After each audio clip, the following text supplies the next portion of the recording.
After making online threats about high school students earlier this year, a Lexington man is back behind bars for similar threats, but this time for officials.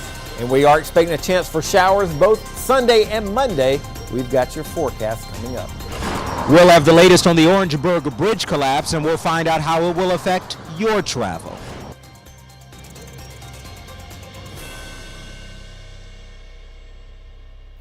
Good evening and thank you for joining us. I'm Kayla Bennett. After a fatal collision involving a tractor trailer caused major damage to an Orangeburg bridge yesterday, News 19's Michael Fuller was on the scene to find out more about how this incident will affect your travel.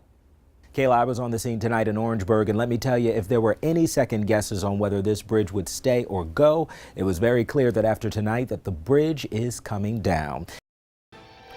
All right, thanks, Daniel. In Lexington County, deputies have arrested a man for making online threats, and this isn't the first time. He's 43-year-old Christopher Rains, who is also known as AJ Blues. Investigators say he posted a video to YouTube this morning that was titled "List of People Who Ought to Be Killed." They say Rains then tagged a senior administrator with Lexington One School District, a private citizen, and a number of government and community organizations. Earlier this year, Rains was sentenced to 15 days in jail for making online threats about high school students. He is currently in the Lexington County Jail. In the Lowcountry, authorities have arrested a suspect after they found 4 bodies inside a home. He's 22-year-old Lovequan Scott. Deputies say when they arrived at the Mount Pleasant home, they found the bodies of a man and woman inside the garage and then 2 more bodies in a bedroom. They say they don't believe a firearm was discharged. The victims have not been identified, and authorities say they are continuing to investigate their cause of death.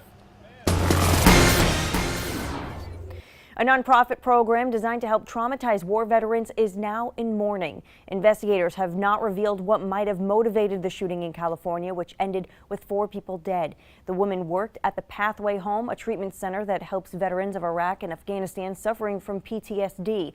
The Napa County Sheriff's Office says the suspect, 36-year-old Albert Wong, was a veteran and had been associated with that program.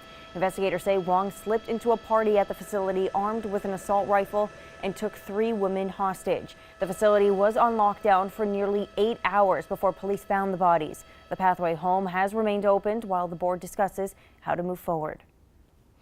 President Trump is back on the campaign trail today, lending his support to a congressional candidate. Republican Rick Saccone is running against Democrat Connor Lamb in a special U.S. House election in western Pennsylvania on Tuesday. Wendy Gillette has more from New York on the tight race. God bless the USA. The race is in Pennsylvania's 18th congressional district, a largely working class area that went to President Trump by a large margin in 2016. Well, tonight, the organization A to Z presented their 3rd annual cultural event at the Taps Art Center. A Village and Then Some was a chance for families to learn about the culture of Africa. Folks got to enjoy storytelling, dance, and lots of food from around Africa. Those in search of some new ideas for the home and garden can head to the State Fairgrounds this weekend. That's where the Carolina Classic Home and Garden Show is taking place. Over 250 exhibitors will show you the latest and best in remodeling, flooring, roofing, fences, and pet needs. This year is a good year for the home building industry and for the landscape industry. Sales are up, activities are up. A lot of people are considering remodels. A lot of people are considering new homes or remodeling their homes. So this is the best place to come because you have all these different vendors with all this different expertise to learn about your project and what you want to do. Admission is $5 for adults and free for kids 14 and under. Tomorrow is the last day. Doors open from 11 a.m. until 6 p.m. Lexington residents kicked off St. Patrick's Day a little early this afternoon. It was a part of the annual Shamrock Parade. Folks got to enjoy festive floats, shamrocks, and of course, lots and lots of green. It's a wonderful, magical day for families in the town of Lexington and all of Lexington County. Great crowd, great weather. It's better than having snow and rain like we did last year. This was the 3rd year for the parade.